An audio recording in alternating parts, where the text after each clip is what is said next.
Hi అండి, welcome back to our channel ABK creations. ఈరోజు వీడియోలో అక్షయ తృతీయ దాని ప్రాముఖ్యత గురించి తెలుసుకుందాం. హిందూ పంచాంగ ప్రకారం ప్రతి సంవత్సరం వైశాఖ మాసంలో శుక్లపక్షంలో తదియ తిథి నాడు అక్షయ తృతీయ పండుగను జరుపుకుంటారు. ఈ ఏడాది మే 10వ తేదీన అక్షయ తృతీయ పండుగను జరుపుకోనున్నారు. ఈరోజు అంతా శుభ సమయం అని, ఏ పని చేసినా విజయం కలుగుతుందని నమ్ముతారు.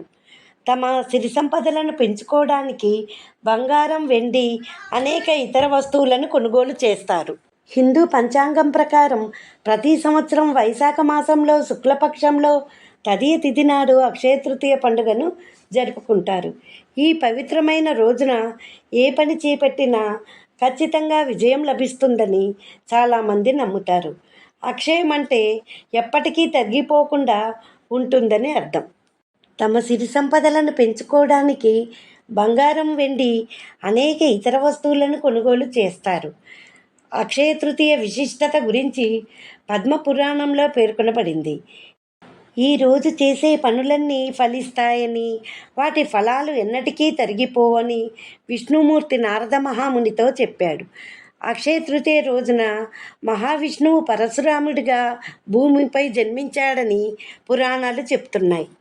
ఈ పర్వదినానే చార్ధంలోని బద్రీనాథ్, గంగోత్రి దేవాలయాలు తెరవబడతాయి. ఈ రోజు నుంచే భక్తులకు దర్శన భాగ్యం కలుగుతుంది. ఈరోజు ఇల్లు శుచి శుభ్రం చేసుకుని లక్ష్మీదేవిని పూజిస్తారు. లక్ష్మీ అనుగ్రహం కోసం లక్ష్మీదేవికి ప్రీతికరమైన పనులు చేస్తూ లక్ష్మీ అనుగ్రహం పొందుతారు. అక్షయ తృతీయ రోజు చాలామంది బంగారం, వెండి కొనుగోలు చేస్తారు. బంగారం కొనమని ఏ శాస్త్రంలో ఎక్కడా లేదని పండితులు చెప్తారు. బంగారంలో కలిపురుషుడు ఉంటాడని, బంగారం కొంటే పాపం కొన్నట్టే అని పండితులు చెప్తున్నారు. ఈరోజు చేయవలసిన దానాలకు విశేషమైన ఫలితం ఉంటుందని పండితులు అంటున్నారు. అక్షయ తృతీయ రోజు ఈ దానాలు చేస్తే విశేషమైన ఫలితాలు కలుగుతాయి. ఉదక భాండము, స్వయంపాకము, ద్రవ్యము, బట్టలు, గొడుగు, చెప్పుల జత, విసనకర్ర లాంటివి దానం చేయాలి. అన్నదానం చేస్తే గొప్ప ఫలితం ఉంటుంది. బ్రాహ్మణునికి స్వయంపాకం ఇవ్వాలి.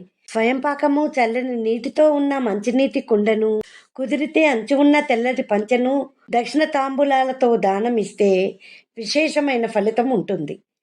ఇవి భర్త వెళ్ళి దానం చేస్తే సరిపోతుంది.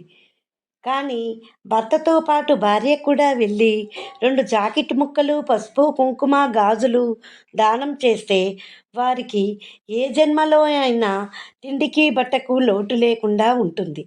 భార్యకు జన్మ జన్మలకు యోగ్యమైన భర్త దొరకటమే కాక సుమంగలిగానే జీవిస్తుంది. వైశాఖ మాసము దానాలకి చాలా ముఖ్యమైనది. వైశాఖ మాసంలో ఏది దానం చేసినా చాలా పుణ్యం వస్తుంది. అక్షయ తృతీయ రోజు దానాలు చేస్తే అక్షయమైన ఫలితం వస్తుంది. అక్షయ తృతీయ రోజు చల్లటి నీళ్లు పోసిన నీళ్లకుండ దానం ఇస్తే ఏ జన్మలో ఏ ప్రాణిగా ఉన్నా నీళ్లకు లోటు లేకుండా ఉంటుంది. అంతేకాక సకల తీర్థాలలో స్నానం చేస్తే వచ్చే ఫలితం వస్తుంది. బ్రాహ్మణునికి స్వయంపాకము, ద్రవ్యము ఇవ్వటం వలన, ఎవరికైనా అన్నదానము చేయటం వలన ఏ జన్మలోనైనా తిండికి లోటు ఉండదు. అంతేకాక సమస్త దేవతలు కరుణిస్తారు.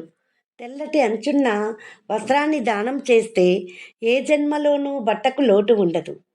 అంతేకాక జాతకంలో అకాల మృత్యు దోషమున్నా దాన్ని తొలగిస్తుంది. అక్షయ తృతీయ రోజు ఆవు నెయ్యి దానం చేస్తే అశ్వమేధ యాగం చేసిన ఫలితం వస్తుంది. బెల్లం దానం చేయటం వలన పాపాలని హరిస్తుంది.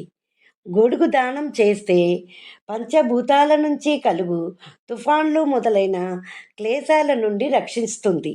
అక్షయ తృతీయ రోజు మజ్జిగను దానం చేస్తే విద్యావంతులు, ధనవంతులు అవుతారు. అంతేకాక ఆ రోజు మామిడి పండ్లను దానం చేస్తే పితృదేవతలకు పుణ్యలోక ప్రాప్తి కలుగుతుంది. ఇలా అక్షయ తృతీయ రోజు దానాలు చేస్తే అక్షయమైన ఫలితం వస్తుంది. అంతేకాక ఈరోజు కొన్ని వస్తువులను కొనకూడదంటారు. అవి ప్లాస్టిక్, అల్యూమినియం, ఇనుము లేదా స్టీల్ పాత్రలు, వస్తువులు కొనకూడదు. ఎందుకంటే ఇలాంటి వస్తువులను రాహువు ప్రభావితం చేస్తాడని నమ్ముతారు. అందుకే వీటిని కొనుగోలు చేస్తే ప్రతికూలత కలుగుతుందని అంటారు. అక్షయ తృతీయ రోజు లక్ష్మీదేవిని పూజించి లక్ష్మీదేవికి ప్రీతిపాత్రమైన పనులు చేస్తూ లక్ష్మీదేవి అనుగ్రహము పొందాలని ఆశిస్తూ అందరికీ అక్షయ తృతీయ శుభాకాంక్షలు. ఈ వీడియో కనుక నచ్చినట్లయితే లైక్ చేసి షేర్ చేయండి. మరిన్ని